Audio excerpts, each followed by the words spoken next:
Good afternoon and welcome to the Safe Streets Coalition. We're glad you chose to join us today, either by Zoom or by phone.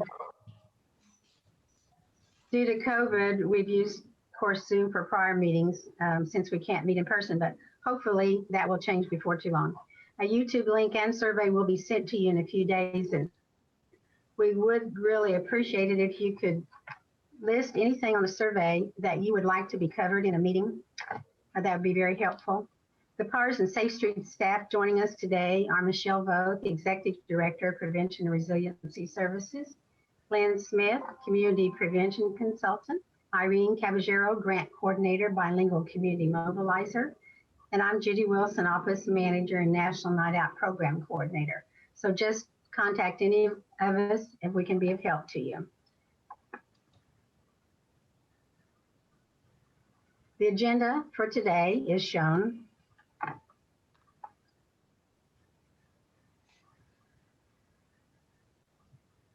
And this is just so you'll know what's going on in what order today. And next is our champion of character. And we have Fire Chief Craig Duke, and he's at the Fire Administration Building. We have Jessica Jones and Rena Blueburn with him. And I believe also Terry Dodd, who was the person who recovered from her health issue. I think she's there with him too. So Chief Duke.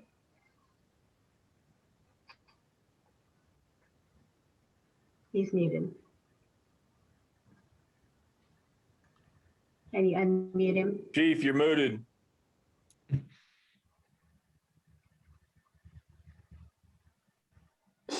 There it is.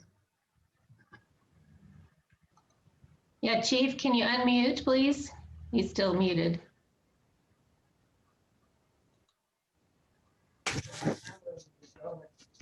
Can you hear me now? Yes. All right. I'd like to welcome you this afternoon to this recognition of two individuals who are receiving the Champion of Character for the month of March. I'd like to read this out to you all. Our Champion of Character for March are Miss Jessica Jones and Miss Rena Bloomberg. On December 21st, 2020, a citizen shopping at the Five Below store on Wanamaker had a cardiac arrest. Two other citizens, Jessica Jones and Rena Bloomberg, who were at the store at the time, saw the citizen fall and went to her and began CPR. One citizen gave compressions and one gave ventilations. Other bystanders were telling them not to do ventilations because of the COVID-19, but they continued. These heroes did not let the fear of contracting COVID-19 stop them from rendering aid to someone they did not even know. The Topeka Fire Department was very impressed with their willingness to do this. The results of this heroic act are very well may have played an important role in the citizen surviving and walking out of the hospital a month later. So Ms. Jessica Jones has been recognized for demonstrating compassion and determination. Determination, compassion, and determination makes Jessica Jones a champion of character for the city of Topeka and Safe Streets. Ms. Jones.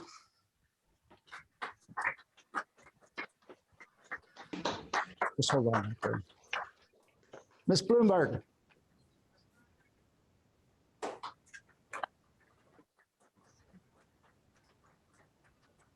We have a special guest with us today. That is the young lady who survived from that day's work done by these two young ladies. So I'd like her to bring her up.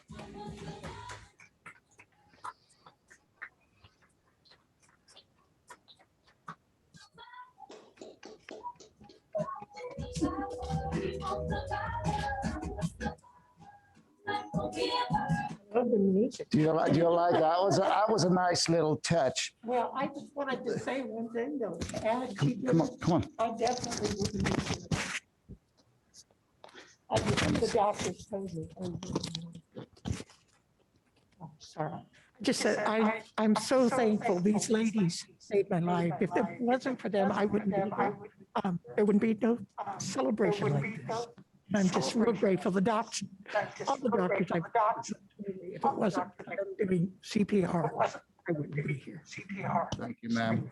And also, I'd like to thank Captain Diane Hawkins. She was the captain that ran the call that day. And it was with, because of her that she recognized what these two individuals did and asked me to look for a way for them to receive recognition. And Safe Streets was the perfect place to do that. And I want to thank her like that. Besides the certificate from Safe Streets, we also have for each of them our commemorative glass for our 150th and a commemorative coin and certificates from the fire department for each of them for their efforts on that day in December. Thank you, everybody.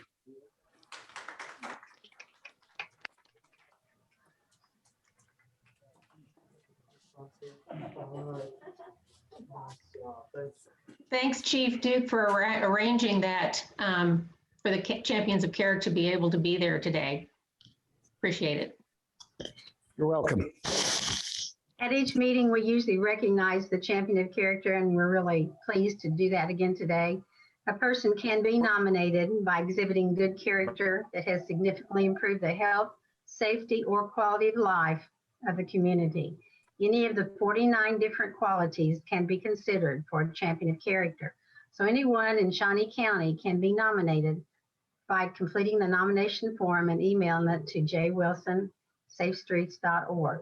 You can always call me too, and I'll be glad to provide that for you. Next, we have the February minutes. Of course, there's no action needed, but we do put them here in the recording so that you'll have them for the YouTube.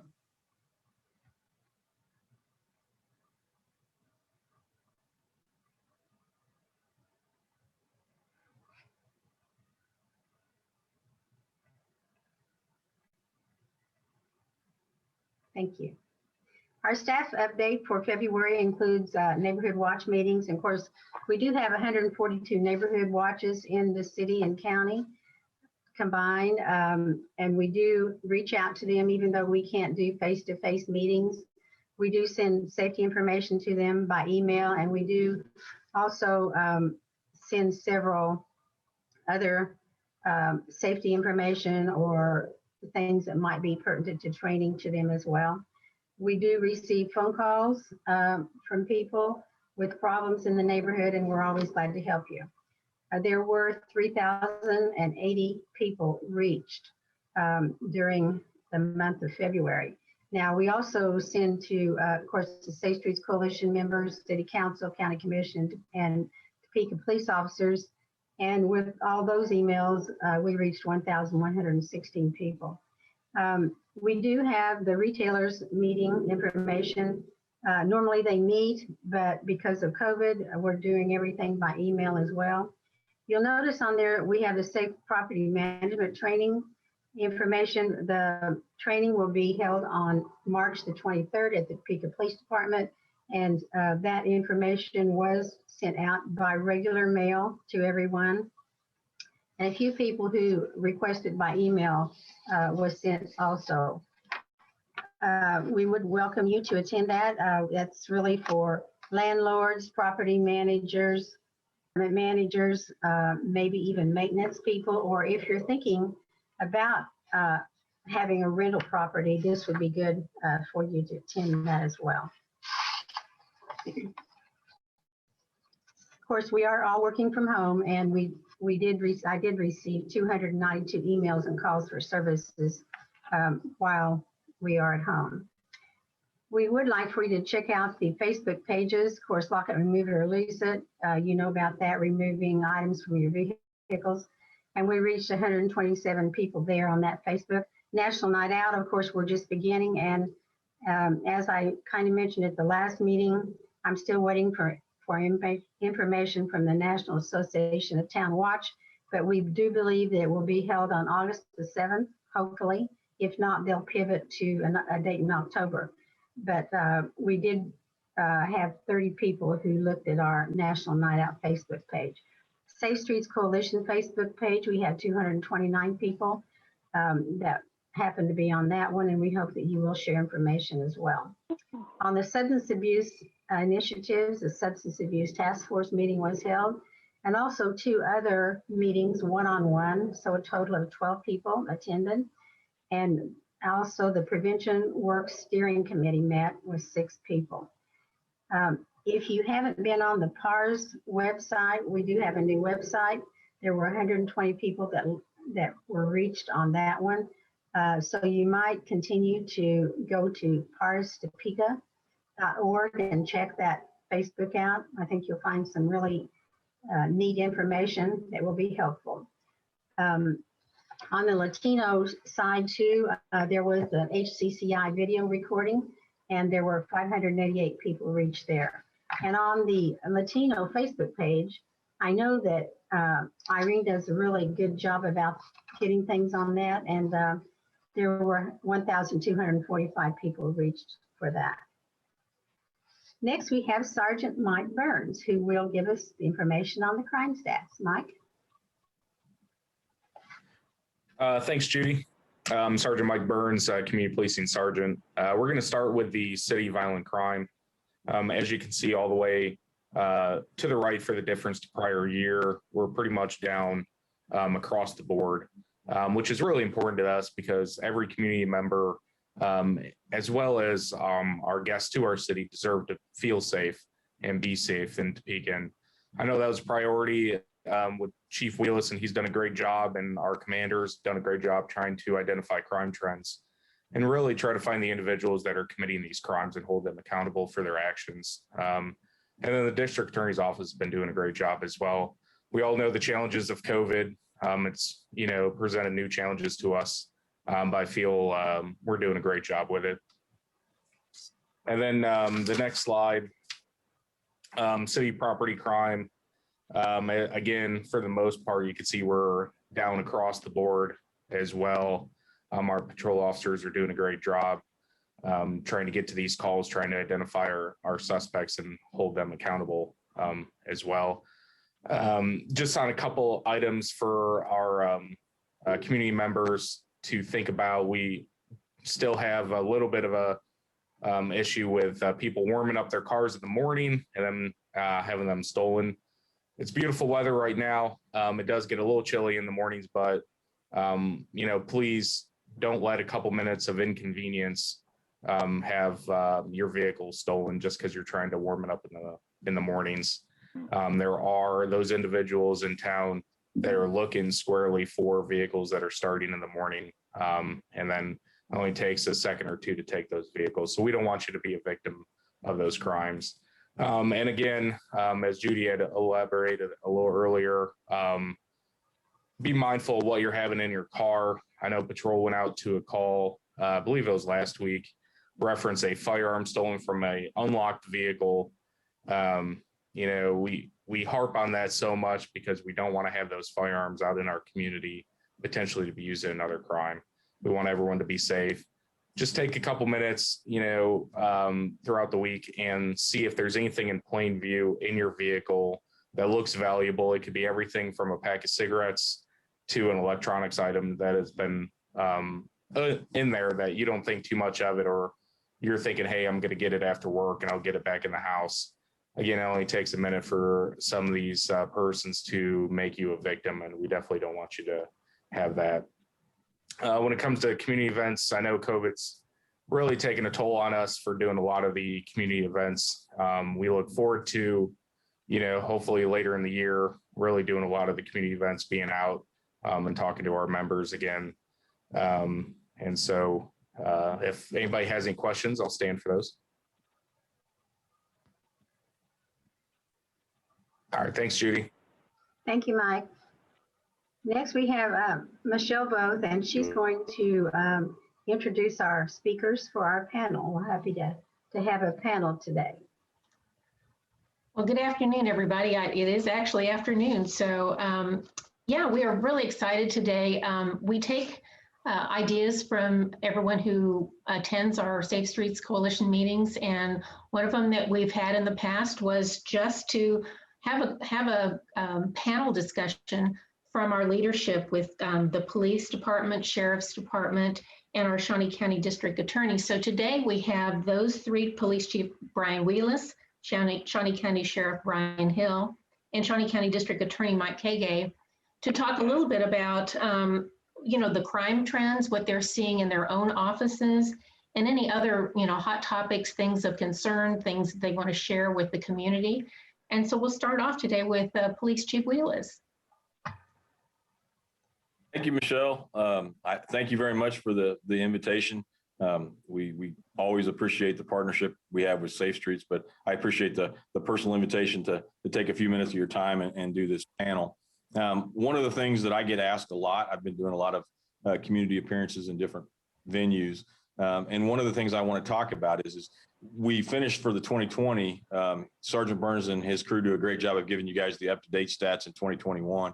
And as he said, they're looking pretty good. We're going to keep our foot on the gas and keep moving in that direction. But one of the things I have to talk about is the end of year reports from 2020. And so I want to kind of talk a little bit about a couple things specifically related to that. But my top priority is one of the questions I get asked all the time when I'm out in the community. And I can say unequivocally, it's crime reduction strategies of both property and violent crime, because we have some real issues in this community in both of those venues. And so we need to address those. And I'll give some specific examples from the last 5-year trend report as we move through this presentation. But that is easily my top priority. Sergeant Burns, on a couple different meetings I've been in, has said that, and you can tell that that's the message that I have. My focus is operational efficiency and making every effort that we can make to make this community as safe as we can. And I believe you do that, you chip away at the crime problems all year long, and then at the end of the year, your crime numbers are down. And you have to address that on a case-by-case basis. And the only way to really do that is you have to be flexible in your approach, and you have to do it on real-time data as you can get. And so we look at crime trends. You guys are very educated on that. But on top of that, we overlay our criminal intelligence section to try to identify people that we think are involved in those trends or perpetuating those trends. And that's where we then focus our efforts, either whether it's a neighborhood area or whether it's a specific group to address a crime trend. And that's where the biggest piece that I want to talk about that relates to this group is two things. One, in my 28 years in law enforcement, I can tell you that one of the biggest underlying factors, especially for the majority of property crime, but also violent crime to some degree, is substance abuse addiction. We see it all the time in the cycle of violence that's perpetuated through that process and the in and outs through the system.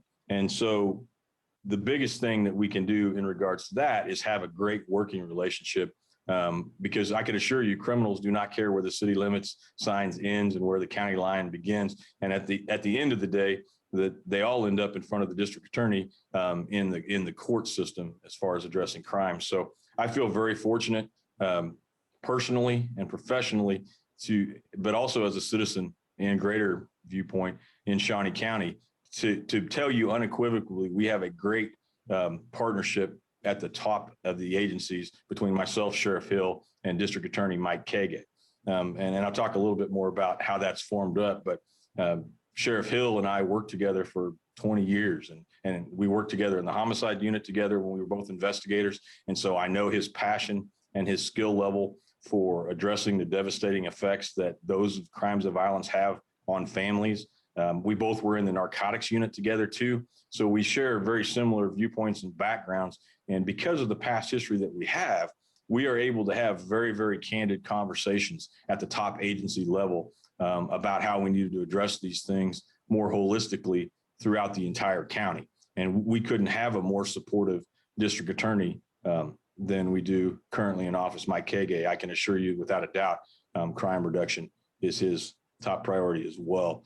So what I want to talk about that, and that's all, like you said, that's all well and good, but I want to show you how we've actually implemented some of that cooperation. One of the first things that Sheriff Hill did, and I don't want to steal his thunder, but I'm sure he'll talk about it, was he formed the Shawnee County Drug Task Force, which brought all of the information and all of the ongoing investigations and all of the crossover data that we had through all of the agencies, not only just the Topeka Police Department and the Shawnee County Sheriff's, but also a lot of the smaller outlying areas within his jurisdiction. So you got everybody moving in the same direction cohesively and cooperatively, which sounds like a very simple idea, but he was the first one to implement it. And the district attorney immediately signed on with that program, which just shows you the kind of support that we have for these law enforcement efforts. So that's the one thing I wanted to point to, is the underlying substance abuse. I mean, whenever we deal with crime reduction strategies, we have to deal with the problems holistically as a society. And that has to do, I saw Mr. Persinger on, we have to deal with underlying mental health conditions. We have to deal with substance abuse patterns. We have to deal with domestic violence patterns. And how do we address those things from a cycle standpoint? So 2 crime trends I wanted to talk about that we've seen in a 5-year pattern that are very concerning to me. In 2020, we see 636 guns at the police department. And I think it dovetails into a lot of what Sergeant Burns was talking about in this specific example this week. And we didn't actually collaborate that. It just happens to. But when I see that number of a 5-year trend of upticks in seizures of firearms, and I see that 2020 was the all-time high record for that, that's very concerning, because the amount of volume of firearms that we have, that our officers in our community are dealing with on the street on a day-to-day basis, obviously translates into some of the crime, the violent crime that we have. And how do I know that? Because I can also tell you that we had 88 shootings in 2020, which was a high from the prior year before. So those are the 2 stats that I look at: the number of guns we seize and the number of shootings that we have. The vast majority of homicides that we have every year are firearms related. So all of those statistical things talk to us about how important it is. So I thought it was amazing coincidence and great timing that he highlighted albeit, somebody that had no intentions of any problem, who left a gun unattended in a car, that now that gun's out on the street and can be used for nefarious purpose. So those are why programs like, lock it, lose it, and remove it are so important, because it starts with very small acts, and then we end up with crime trends that are a negative impact on the community. So I wanted to touch on those things too. One of the great efforts, and I'm sure the district attorney is going to talk about this, but one of the things that we do is, okay, so when we see these crime trends, especially in violent crime trend patterns, what can we do with that? And the amount of experience that Sheriff Hill and I have in regards to violent crime gives us a very interesting perspective on it. And the district attorney is very open to our input on it. So all of that culminates into the Strategies Against Violence Everywhere, the SAVE program, that the district attorney took a lead role on. And like I said, I don't want to steal his thunder. I'm sure he'll talk about it, but it dovetails very nicely into the strategy and the theories that I have behind it. Of, you can deal with things individually, but you also have to deal with them holistically, community service standpoint, breaking the cycles of not only substance abuse, but violence and just gang lifestyle, criminal activity altogether. So that's a really great collaborative effort that we have coming forward with the Center for Peace and Justice and a number of other community groups that are really all getting on board to say, this is the traditional format for how law enforcement deals with things, but we don't stop there. We move on beyond that and collaborate with the community and make sure that we get all the resources so that we can really try to break some of these cycles, because we know investigation and incarceration is only a part of that. And so I think it's important that you hear that from your law enforcement leaders. There's always going to be a traditional role that we fill, and I'm very much dedicated to crime reduction, but we do have to deal with things holistically on a trend level. And I can tell you from almost 3 decades in law enforcement, the cycles of violence and substance dependency that impact in crime stats are absolutely real from my experience. So having said all of those things, those are the big things. I'm embracing my new role, the new role of chief. I focused most of my career on the operations and the investigations. My new role as the chief is I found out, is to be an ambassador and a community educator and in some regards, just a huge supporter of the great work that we do and telling our story to the community. And so I love to dovetail when I talk to groups about this, because I talk about community, or I talk about crime reduction, because that's absolutely where my head's at. But those things aren't mutually exclusive. You do not have an effective crime reduction strategy unless that doesn't have community outreach pieces into it. Because if your community doesn't trust you and they don't talk to you, you cannot be as effective of crime reduction and investigation as you need to be. And so that's why programs like Safe Streets and our community police officers are so important too, because they really make us more effective in our primary job, because we have to have the community outreach and we have to have all of the people in the community aware of what's going on and feel open to reporting us. So I always like to talk about, the website that we have, the telltpd.org, where you can give information anonymously. We've had a long time partnership with Crime Stoppers. Any information that the community can give us, there's just a multitude of cases in my career that have led all the way up to international investigations that began with citizen tips. So I can't overstate how important it is to have a community that's engaged and interactive and communicative with the police department. Having said that, I think I just looked down at my notes. I think that's everything that I had in the presentation. We are aware of the crime trends. We're engaged in solutions and real world solutions to those, but they go well beyond just traditional roles of incarceration to a more holistic approach. We have to keep that balance. And so I just want to, end it, wrap it up and open for questions by saying, don't ever forget that the police department is a member of the community, and the community is the police department. We live here, we work here, we raise our families here. And so we want this community to be as best it possibly can be. And we chose to do this career path many years ago as our calling to serve. And so that's just me being a real and as open as I can be. So thank you for that time. Thanks so much, Chief. We really appreciate your stewardship and the hard work that you and all your officers do for the TPD, and especially talking about the partnership is important. And I know Sheriff Hill is next on tap here to talk, and would like comments from the county level and anything else you want to talk about for drug trends or crime trends. So thanks for coming. And yeah.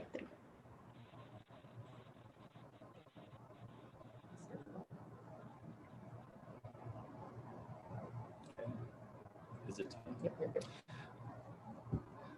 Well, thank you for allowing me this opportunity to communicate. And I will say on the front end, I concur with everything Chief Wheelis has just said. I think he stated it very well. He and I have worked together for a number of years, and I have seen his work ethics and know him to be honestly one of the best major case detectives that I had the pleasure to work with. So it's been a real pleasure to work with him again on this level and bring these two agencies together. One of the things that I had noticed upon years on the PD was that we really, although we worked with Sheriff's Office, it really wasn't a cohesive, seamless working environment, which is what we have strived to do here since I've become sheriff. I do have a presentation here to show some of the crime trends that we're dealing with in the county. So I'll go ahead and jump into that. Our first slide here, want to bring to attention, we've recently promoted Sergeant Henry Harmon, and he's in our administrative recruitment division. And that's a big part of law enforcement these days. If you haven't noticed, cops are really in short supply. When I got hired in the early 90s, I come on in 91, there was close to 300 people that took the law enforcement test to be a police officer. I think we're struggling to get 12 people in the door to even take the test nowadays.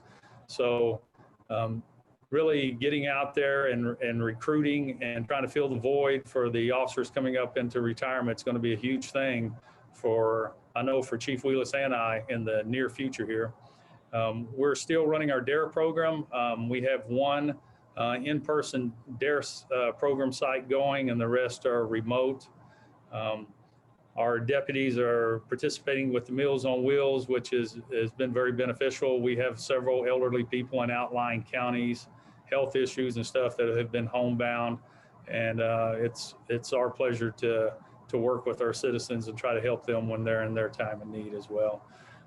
And I'd also like to plug our dispatch center, where we have been for years, but shortage in the dispatch area. It's we're hiring, and we probably will be hiring for some time. It's a great career opportunity, and there's really good people there. And honestly, that dispatch center is the lifeline for the deputies and the officers that are out on the street, and we could not operate without them. I'm sure Chief Duke would also agree. We've recently made some tremendous upgrades in the dispatch center with some software that we've been able to enact there that's going to assist our response to the citizens in Shawnee County. So I'll leave that there. If people are interested, they can get online there and apply. We've recently come up with some new technology that will assist us in our crime scene. I'm sure, as Chief Wheelis will attest, crime scene processing is a huge part of all major case and most case investigation. This piece of machinery will allow one forensic examiner processing person to do what about 3 to 4 people have to do on crime scenes. And it will also allow us to gather evidence that has eluded us in the past. So the technology is out there to help get better fingerprints, find the DNA trace evidence. And so I'm very happy that we're getting this implemented here. Our CSI people will be taking control of this and going through some training. And we have an invitation to TPD to also have some of their personnel come over and go through some of the training and see the capabilities of this new machine that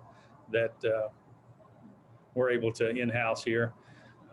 Technology in solving crime is something that it just keeps getting better and better, and us in law enforcement want to stay on the forefront of that to benefit the citizens. I recently had a conversation with one of the ATF directors, and they're having success with a new procedure for pulling DNA off of spent shell casings. Now, I can tell you, after doing hundreds of homicide investigations, I would have probably given my right arm to have that capability, 15, 20 years ago when Chief Wheelis and I were, in the throes of trying to solve those cases. So technology, having this advancement, is just another tool that will allow us to greater solve the crimes, present better evidence in court, which I'm sure DA Kege would be a fan of. So that's just some technology that we're going to roll out here very shortly. Next slide. This is our warrants unit. Since coming over from the PD, the Sheriff's Office has a few things that's unique to the Sheriff's Office, such as our process division, our warrants division. We're responsible for serving all the warrants that come out of the District Attorney's Office. As you can see, our guys have served 4,508 warrants as of last year. So they're out there in the street. They're getting it done. They're putting the hours in. There's still several thousand warrants that come out that we have to contend with. And I will say the community partnership has been a great tool in reaching out and trying to get the community involved and knowing who actually has warrants. We've been able to partner with Crime Stoppers, and Crime Stoppers has been a big support to our warrants division, with allowing numbers for people to call in anonymously and assist us in actually capturing some of these people. So kudos to Crime Stoppers. And so that's a little different. Our process division also is responsible for, look at the number here. Well, we went through almost 24,000 process orders that we were responsible for actually executing. So the manpower and the time allotment for that also is very time consuming. So next slide. This is our burglary and thefts to building stats. One of the things we didn't notice during the COVID phase is that the home burglaries went down, but the business burglaries went up. And that's just due to more people being at home, being stuck at home with COVID. So criminals wasn't allowed as much opportunity to hit vacant houses. But our business burglaries, you can see, have risen. Now, if you will notice through February that they were down some from 25 to 20. These stats ebb and flow. And I will say oftentimes it just takes one or two people that we're able to capture and get incarcerated to lower that number significantly. So the intel sharing that Chief Wheelis and I have been able to do back and forth across the aisle here has greatly enhanced our capabilities to respond and identify the suspects in these cases and try to come up with a proactive solution for that. So next slide, please. And you can see our burglaries to motor vehicles. You can see how they kind of ebb and flow with the seasons here. We're down significantly, as you can see, 84 to 60, 53 to 20. And again, I will give a lot of that credit to the neighborhoods that are enacting their watch programs out in the county. We have actually caught several persons because the neighborhoods have seen suspicious activity, called it in, and our deputies have been able to respond to real-time occurrences and make arrests out in the county. I noticed PD really hit this, lock your vehicles up. That is a huge deal. A lot of the stolen guns that PD is recovering inside the city limits, well, there's majority of those that are being stolen out in the county. So we really want to remind people to keep those vehicles locked because Chief Wheelis is absolutely right. That gun on the street is likely to be used in nefarious criminal activity. It'll move from hand to hand until somebody finds a utilization for it that we're not going to approve of. So next slide, please. This is the actual arrest. Now, since becoming sheriff, I've really tried to focus on crime reduction strategies and utilization of our manpower doing proactive policing throughout the county. As you can see, in 2018, there was 22 burglary arrests out in the county, and we're to 2020, and that number is 42. And I will give all that credit to the deputies that are out there that are driving these areas. A big reason for this is our criminal intel division now is honestly, it's a person that's a retired homicide investigator that worked with Chief Wheelis and I, both over at PD. I was able to hire him into a civilian criminal intel slot, and Mr. Donnie Kennedy data mines through several of the cases that are really not solvable because of no suspect information. And he data mines out the usable information, such as maybe a vehicle mentioned in this report, a description of a possible suspect in this report, and he'll data mine that out into regions of the county, the times of the activities, and he'll put out those criminal intel alerts to look for a vehicle identified with a suspect description. And our deputies have been able to use that to perform traffic stops, and we've caught more real-time people doing burglaries and thefts than probably has been done here at the sheriff's office for quite some time. So that's a big part of why these stats are jumping up throughout the county. Next stat, please. Our methamphetamine arrest, as you can see, these have gone up, arrest numbers have gone up dramatically. And this is really due to the Drug Enforcement Unit. When we collaborated and got all the chiefs of police in the county to sign on with the district attorney, we've shared this intel information back and forth. We've been able to identify more distributors in our community and really make more significant arrests than we have in several years here.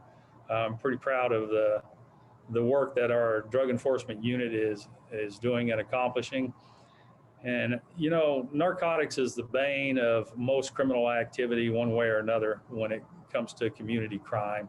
A lot of the burglaries and thefts are done by people who with their drug addictions. You know, getting that word out and even working with the community, even the family of these people, identify people who are habitual violators and drug addicted, trying to get those people the help they need, makes our jobs easier and our lives easier, because some of these folks, if they're not addicted to the narcotics, then they're not doing the criminal activity that they are having to do to stay high on a daily basis. So, you know, the whole community involvement is a big part of battling this. It can't just be a law enforcement phase of locking people up, which we will do, we will continue to do, but it has to be a community outreach involvement to getting those people the substance abuse help that they need to get them off these narcotics. You know, I've seen several drug trends here in Shawnee County ebb and flow, and I will say Shawnee County is fortunate to have you know, Chief Wheeler sitting at the helm over there. He's from Shawnee County. He's worked his entire career here. You know, between he and I, we've seen all the crime trends come and go here. It was crack cocaine for several years, and although there's a little of that around, hands down, it is methamphetamine that is the bane of the narcotics world here in Shawnee County, as honestly most of the Midwest. We are starting to see a tick in heroin utilization, and then the scary part of the fentanyl phase, because they're cutting fentanyl into all types of narcotics and selling that. So the danger comes up, the overdose for people who are utilizing narcotics comes up, and it taxes our entire community, you know, from the medical staff down. So that's something that we've been contending with for the 30 years I've been here in Shawnee County. I'm sure that trend will continue, but I do believe that we have a effective battling tool with our drug enforcement unit to help offside some of that. Next slide. Felons in possession of firearms cases. As you can see, that number has gone up from 7 to 23 over here in a couple of years. I've recently added a deputy to the ATF federal task force that will allow us to honestly get the cases that we are making over to the federal side a little more effectively. Our district attorney does a great job of really battling back and filing charges on these, but sometimes on the federal side, there's just way more time for the firearms. So getting that guy federally indicted will get him off the street, you know, 5 years and up, depending on criminal history. So that's something we want to continue to pursue. And felons with guns usually doesn't end up well for the community members. So we want to really focus on that particular crime stat as we're going through and looking at things. Next slide.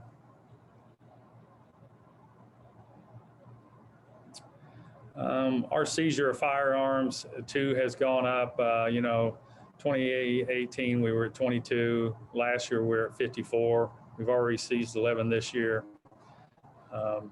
There's more guns in the street. There's more prohibited people that are carrying guns. So we want to stay on top of this again, because it just goes hands in hands with the gun seizures that are illegally out there. So next slide.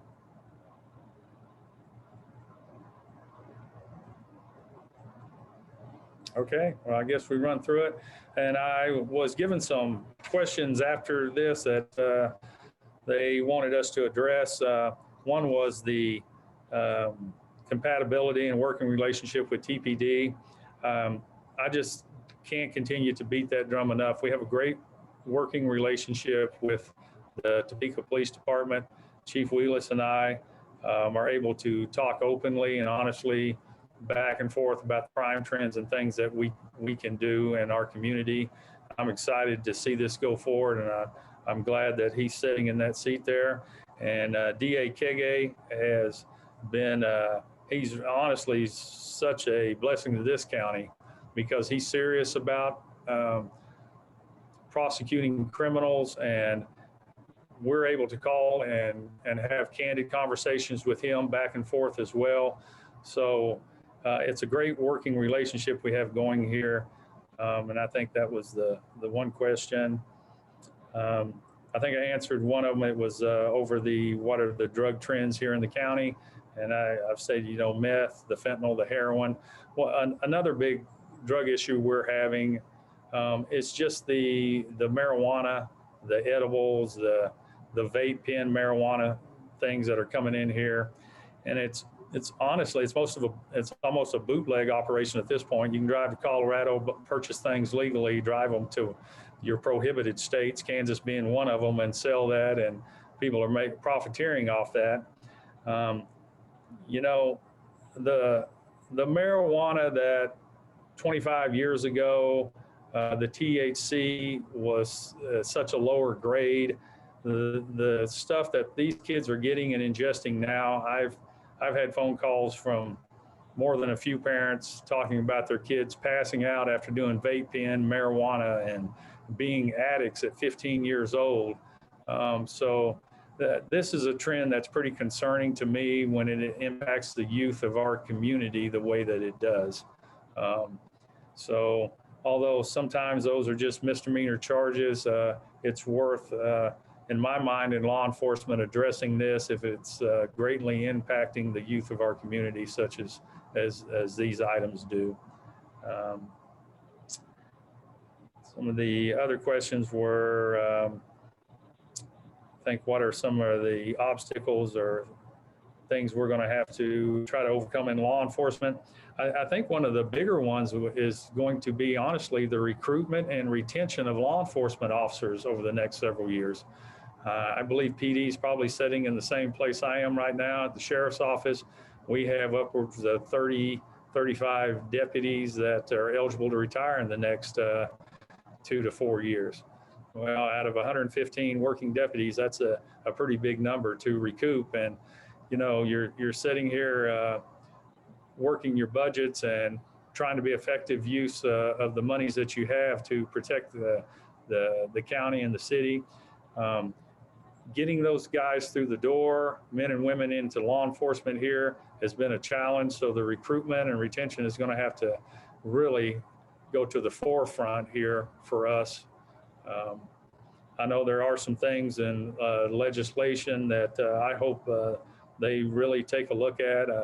There's a drop program that, I believe KBI and also the troopers are allowed to participate in. And legislatively, it'd be great if we could pull that down to all the law enforcement agencies, because what that actually does is allow officers to retire, start drawing their retirement benefits, but stay as salary employees. They have a reason to do it. It's a huge benefit for those men and women that get into that, but it also benefits the agency from the standpoint that I'm not losing 35 people at the same time. There's some benefits financially in doing that, where the county wouldn't be paying into retirement programs. They would just be paying state salary. And what it would allow us to do would institutionally take some of these retired officers and be able to really have them train some of the younger people on a more efficient level than what's probably occurring now. So just hiring and retention is going to be a problem, not just here, but across the country. And I don't know if people are aware of this, but the Midwest is one of the highest recruiting areas for law enforcement. You will see East and West Coast coming to the Midwest to hire officers, because I honestly just think we raise good people here in the Midwest, and they are trying to get them in the law enforcement world. And to get those guys through, they got to pass the background, so many things. So we're fortunate in the fact that we live here in this area, but also have to bear in mind that we're competing to keep our own homegrown talent per se here in our agencies as well. And I think I've covered everything. If not, I'll open it up for questions. And again, I want to thank everyone for the opportunity to speak and communicate today. Thanks so much, Sheriff Brian Hill. We'd now like to hear from District Attorney Mike Kagi, and want to make sure you have some time to talk as well. And thanks for coming today. I appreciate your time. Thank you, Michelle. I'm very happy to be here today to share with all of you the progress that I have seen in my time as district attorney. And I'd like to start out by talking about that relationship between Chief Wheelis, Sheriff Hill, and myself. It's one of mutual respect. We are of one mind when it comes to enforcement issues. I can tell you I've been participating in there's a weekly standing meeting between the heads of the three agencies.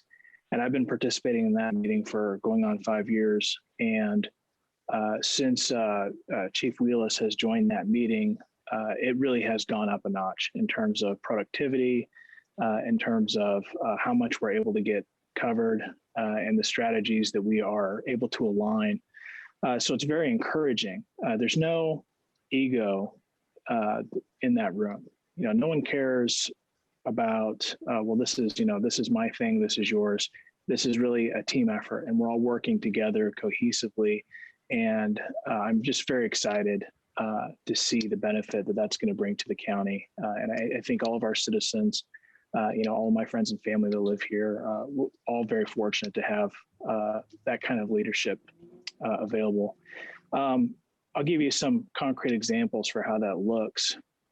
So if TPD or SO is working on a major case, a homicide or a high-level sex offense, and they have any sort of questions, they can contact our attorneys. We have an on-call program, and we work directly with them during the early stages of those investigations, answering questions, reviewing search warrants that are going to get submitted to make sure that the evidence is acquired in a lawful manner. But it goes beyond that too. Maybe they didn't call us during the initial stage of the investigation, but they're at a point where they want to move forward and arrest somebody, or maybe somebody's already arrested, and we'll sit down and we'll talk to them about, okay, what does the case look like right now? What have we uncovered so far in the investigation? And then what are the pieces that we need as prosecutors to be able to make these charges stick, be able to prove this case in court? And so we have never, on the DA's side, we have never enjoyed such a good working relationship with both PD and SO than we do right now. And I can't emphasize enough how happy we are about that, and how lucky we are as a prosecution office and as a county, again, to have these gentlemen in place. Very happy about that. I do want to talk about the SAFE initiative, which is one of these forward-thinking, holistic approaches that Chief Wheelis was talking about earlier. And he was right. And I agree with everything he said. I agree with everything that Sheriff Hill said. It's not enough, just to do your traditional role as law enforcement. And by that, I mean, it's not enough just to, sit there and wait for a call that something's happened. I think, prudence dictates that an ounce of prevention is worth a pound of cure, right? So if we can prevent some of these issues from happening, or if we can spot them early enough and intervene, that's going to make all of our jobs more efficient. That's going to increase public safety. That's going to make all of our families that much safer. And SAVE is an excellent example of that. And again, it's something that actually came from the community. The representatives with the JUMP organization reached out to me early on in 2018, and we started having conversations about what this program could look like to reduce gun violence in our community. And, they were talking to TPD and SO obviously at the same time. And we've been able to implement the program. It's getting launched actually right now this year. And the project manager is an employee of mine. So I have direct contact with the program on a regular basis. Something else I want to talk about that was also mentioned is the Shawnee County Drug Task Force. And this is, again, an excellent example of interagency cooperation. This is a situation where Sheriff Hill took lead on this issue, fighting narcotics, but PD was right there with him. And we embedded 2 of our prosecutors within this task force so that everyone gets trained up the right way, everyone's on the same page. And again, like I said, we're of one mind when it comes to this, right? Methamphetamine is a scourge across the Midwest, and certainly, unfortunately, our community is no exception. And so anything that we can do to reduce the flow of methamphetamine, and we do that in 2 ways. The first is by targeting those who are dealing, the distributors. And this was mentioned earlier, but we've been very successful in building cases against meth dealers in our community and holding them accountable. Those folks do get incarcerated. Now they go away for an average of 5 to 7 years, depending on their criminal history. So we are very effective at that. And the other side of it is people who are struggling with an addiction problem, if we can get them help, we want to get them help. We do want them to get better. We want them to stop using, we want them to stop engaging in all of those criminal behaviors that flow from it. I think, I don't have a study in front of me, but just based on my experience as a prosecutor and as a DA and talking to both of these gentlemen and everyone in law enforcement, if we could eliminate meth, if I could snap my fingers and take meth off the streets of Topeka, I think our crime rate would drop by at least 50 to 60%. So just to give you an idea for how much of an impact it has on those rates. So it's wonderful to see that focus, that united focus, again, from all 3 agencies. Something else I want to talk about just briefly is the cold case program that we've been able to develop with the support of TPD, and actually have a retired detective who I've hired to be our cold case investigator. He's somebody that worked with both Sheriff Hill and Chief Wheelis and their time as investigators.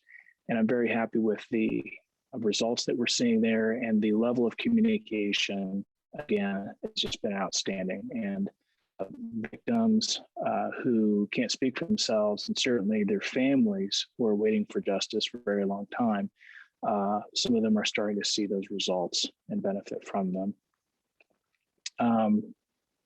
Bottom line, this comes down to relationships between the 3 of us, relationships between our agencies, and I think more importantly, our relationship with the community as a whole. Our community is a wonderful place, and we have so many talented and strong people here.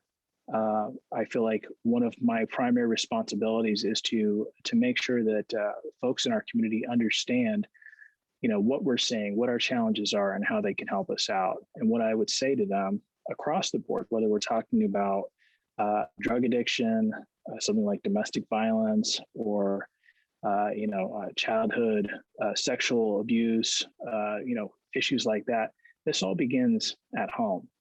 And if you're a parent, if you're a member of a family, if you're a brother, a sister, whatever, you have connections, you have family, you have friends. Take accountability for them and be responsible for them. And if you see something that is, if you see somebody who is struggling, don't be afraid to step up and take that person, under your wing, or lift them up and help them go in the right direction. And sometimes that could be received poorly, but I think it's our responsibility. I think it's better to try that and hopefully help that person, rather than waiting for something catastrophic to happen, or some sort of crisis to emerge, and then law enforcement gets involved, we get involved, and we'll still handle it, right? But we can all be more proactive, and that includes myself as well. So I think I'm out of time. I did have a couple of things I wanted to cover, but maybe next time.